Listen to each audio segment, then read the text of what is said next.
I'm Dázon. Hey, and you're listening to Visible and Unseen, chronicling HIV in Black life, then, now, and next. We're amplifying stories and highlighting voices of Black folks in the movement. Some you know, and some you should know. Now let's jump in.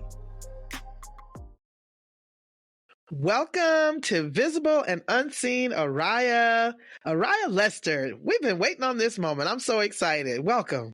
Thank you. Thank you for having me, Dázon. It's such an honor and a pleasure. Absolutely. I'm going to just go right on in because we've talked enough about what this program is and what we want to do with it. And first and foremost is we want to talk with you and get your story. So let's start right in. As a pioneer advocate in the HIV movement, right? What has been your most meaningful or memorable and meaningful moment so far? I think for me, my most memorable moment is creating something that didn't exist. So, in 2005, I had moved to Miami, Florida. And we think of Miami, big city, lots of LGBT culture, around. Not even a lot of white supremacy really within that area. But yet, there was only one program that was housed at an LGBT organization that was catered to transgender people and gender nonconforming people. And I worked for that program until funding ended. And when funding ended, the organization decided not to pursue any further funding, and then that was it. And then that was it for my community, for any types of resources that we needed besides getting condoms or getting HIV tested. There were no specific programs just for us. And so, that kind of sparked a fire in me. And I already had connections with the health department and with other community connections, was able to do a listening tour of our community with a partner, a Behavioral Science Research Institute, and then partnered with Care Resource, who was a healthcare provider in the area that gave me a space to open up the first drop-in center for trans people in Miami-Dade County. So that's been my biggest accomplishment. Absolutely. Thank you for sharing that. So it's the start of a lot of firsts, and I'm grateful to hear that you're the one, right? So in terms of that work and what you've gone on to do, how does your work counter the assumptions that folks hold about Black transgender women? Well, when you think about all the assumptions that people have on Black women, you kind of just double that. So, what Black women face in regards of being strong-willed and being called the angry Black woman, Black trans people deal with issues like that as well. And to where we're fetishized and sexualized, to a major extent, especially being that the systems aren't created for us to actually, for all of us to have meaningful jobs and safe, employment. So that's something else that I think that my work helps to kind of push, and that there's so many of us that are doctors with masters or have so many skill sets that corporations and organizations and philanthropic institutions could really use. And so the organization that I work for, Transgender Strategy Center, is a place to pull all of those trans people together and work with community and trans organizations as well to kind of just push more liberation and just having people understand more of what a trans life is like, and also the normalcy of it, and also the inequities that we see. And in terms of some of those inequities, I think a lot of those might be driven by some of those assumptions, right? So there's the idea that you can counter assumptions. And then there's the other idea that you lean into those assumptions with the assets that come from the community. And that's what it sounds like your work is doing, is countering those assumptions by leaning into them and bringing your true stories. Is that a good way of characterizing that? Yeah, I think so. And we have to counter it at different fronts too. We have to counter those assumptions that we kind of self-embody, ourselves as community. So our leadership development programs and executive coaching really helps, teach and see people who are leaders in the field, but yet, dealing with, so many of just the compounding stressors and traumas and how to balance that with your life as a leader running an organization. And then when you look at it, looking at just the general populace, they still need general education. They don't know the basics of what it means to be trans and the different identities that might fall under that umbrella and everything that we're facing, on a human rights level. And so those two pieces, along with working with organizations that cater to our community, those are the different aspects in which we try to combat. Absolutely.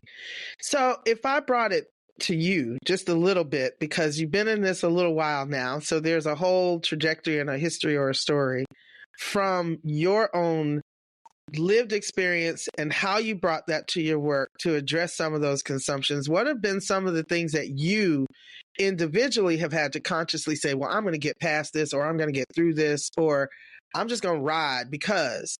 So what are some of those things that you have had to deal with directly that folks should see and understand? Well, I'm deputy director of a national organization. I'm a published academic author. I've accomplished so much in life, and people look at me and sometimes, wonder what has she been through, but Mm-hmm. the things that I've been through, I've had my hair lit on fire, just by sitting next to someone who just had issues with a trans person being next to them. Mm-hmm. I moved into Little Haiti in Miami and was chased down by a mob to where I had to kind of zigzag and, feel the heat of the bullets as they go past my ear, I've been kidnapped. I've been sexually assaulted multiple times. I've dealt with homelessness 3 times in my life. Last time was only about 7 years ago at that. This was after being an executive director of my organization, So I think dealing with gathering more privileges and resources for my community and access, but still at the same time dealing with all the traumas that are both past and present for any trans person, no matter what level that you get to socioeconomically. Mm. Yeah, and I'm grateful to you for sharing those parts of your story. In the leadership world, you probably find yourself confronted by folks asking you to share those stories all the time. And so you put your vulnerability right up front on a regular basis, which is also something challenging, I think, for folks to recognize how hard that is, but also how important that is. And so you do the hard work. And I want to thank you for that. The next thing is I'm really curious as to what you would tell us or what you think. Let's say 3 things that you want folks to do today. What can we all do today to center the lives of Black trans folks in the HIV movement or in the work or in the leadership? What are the 3 things you think we should do?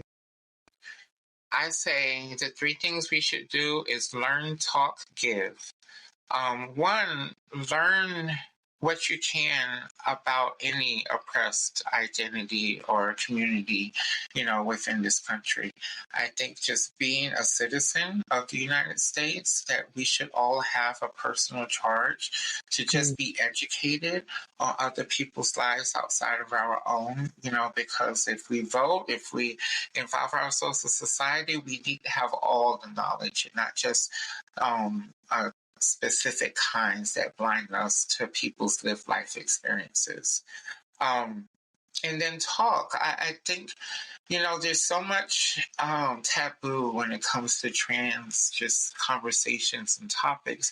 But trans is about gender identity, and it's conflated with sexual orientation a lot, because we got lumped under in the government on the LGBTQ, but we're the only ones that have nothing to do with, actual sex. And so bring up, conversations about transness and just gender identity in general, or the societal assumptions that we have about men and women and everyone else in between.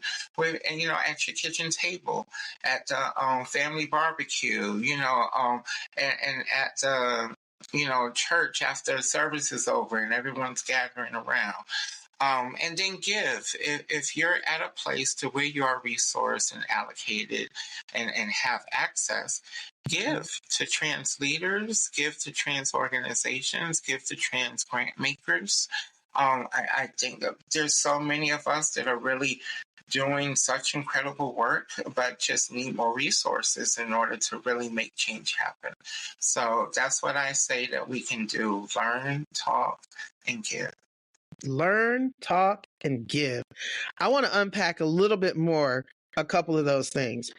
Learn. In what you just expressed to us, you said something that I think we need to pull out and unpack a little bit more. I don't want us to go past it too quickly because I don't want folks to say, wait, what?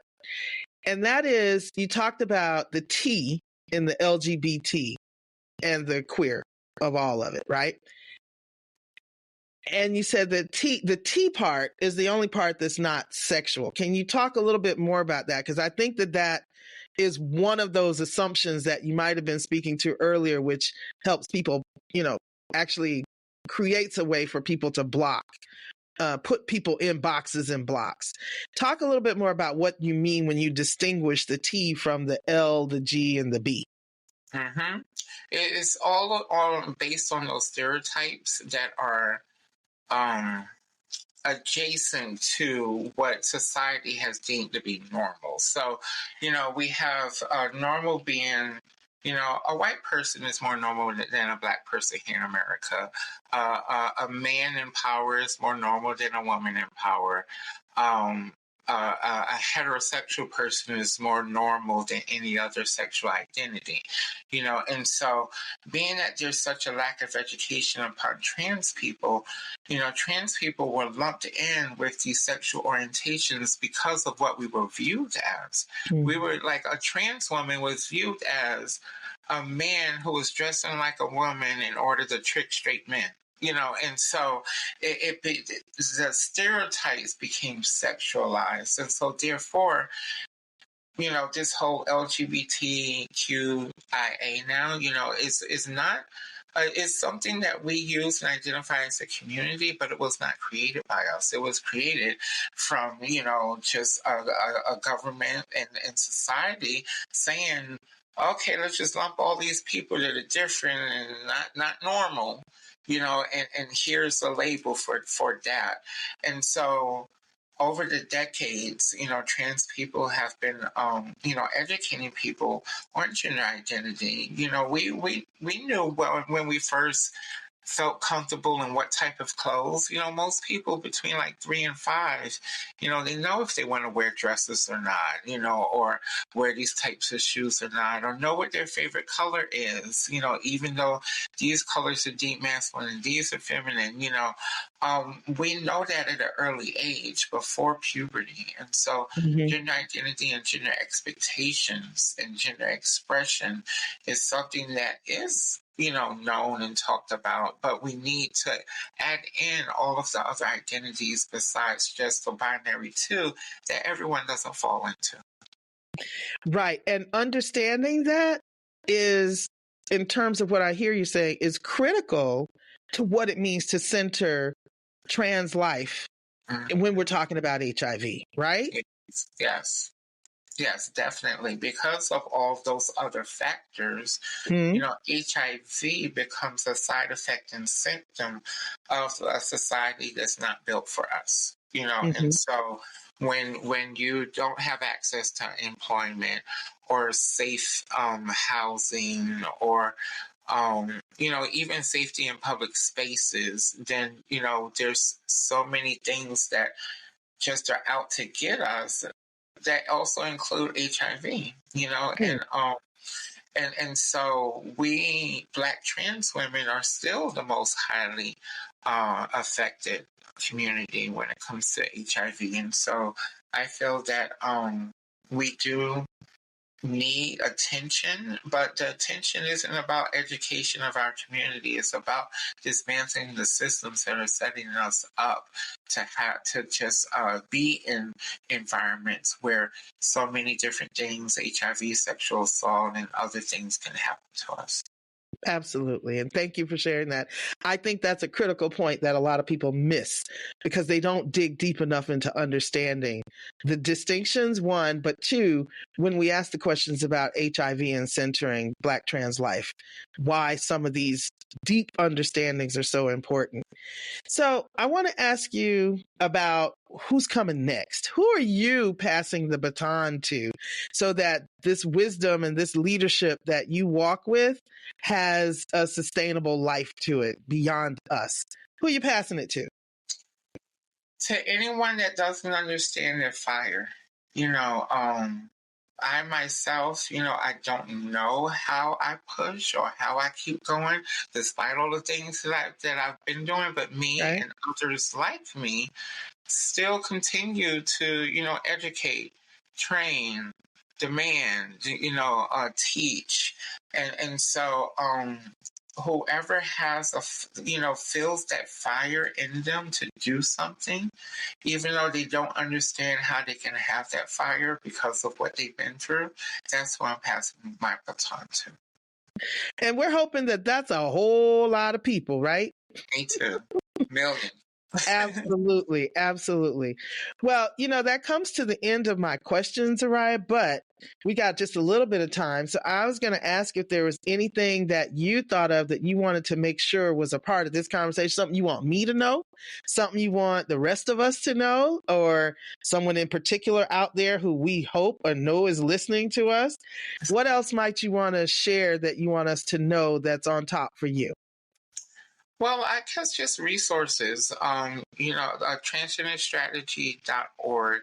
If you're a community member, if you're running an organization and need some help in finance, budgeting, administrative systems, learning how to write grants, hit us up and we can match you with a capacity coach at no charge to translate agencies to help you and your staff, on different capacity building needs. If you're a cis-led organization, we offer trainings to organizations for organic inclusion and diversity within your organization when it comes to TG&C peoples. And we're also grant makers. So we just had 2 grants open. We'll have another one later this year. So if you're trans and have an organization, apply for our grants, stay updated on our website as well. And yeah. I just love that you don't just talk the talk, but you walk the talk as well with the walk. Like you're not just talking about where the resources need to come from and go, but you're also a part of ushering those resources where they need to go. And I think that that's also a tool or something that people should learn. The last question I have in the last minute or so that we have is in thinking about who you're passing that baton to and you're giving a broad stroke. My question to you is, are you a mentor now? And what, as a mentor, do you find most important to you in that? If you're mentoring others, what is that like and what's most important to you? Yeah, currently I'm not doing any mentoring, but I just finished mentoring. But we do that regularly as well through my organization and outside. Um, I've had one of the best mentors. Angelica Ross is my mentor, and Mm-hmm. the thing that she taught me was mentoring the whole person. From professionality all the way up to spirituality. It's but all things have to be addressed, because if I'm mentoring someone who has any of my intersectionalities, then it's hard just existing in this world, much less trying to navigate, your way through it. And so, having a good and open connection of communication to be able to pull a lot of those things out, have conversations that we never, really had with each other, and just kept internally, and figure out how we can move and navigate, at the same time of making things better and dismantling what doesn't work. I love that. Well, thank you so much, Araya. It's important that your story, that your wisdom, that your brilliance, that your leadership, and that whatever future mentoring that you're doing and whoever you're bringing along next, it's important that this information be a part of our own history, our story of how we have been a part of this HIV response, as well as moving through the epidemic as essential population. So thank you so much for sharing that with us and for just being and doing what you do, girl. I'm grateful to you. Oh, thank you. Thank you for being my inspiration to keep going in this crazy world. I know that's right. Well, thanks, Raya. Thank you for listening to Visible and Unseen. I'm your host, Dázon, and I'm also the founder and president of SisterLove Incorporated. To find out more about this podcast and the work we do at SisterLove, visit us online, www.sisterlove.org, or follow us on Instagram at SisterLove Inc.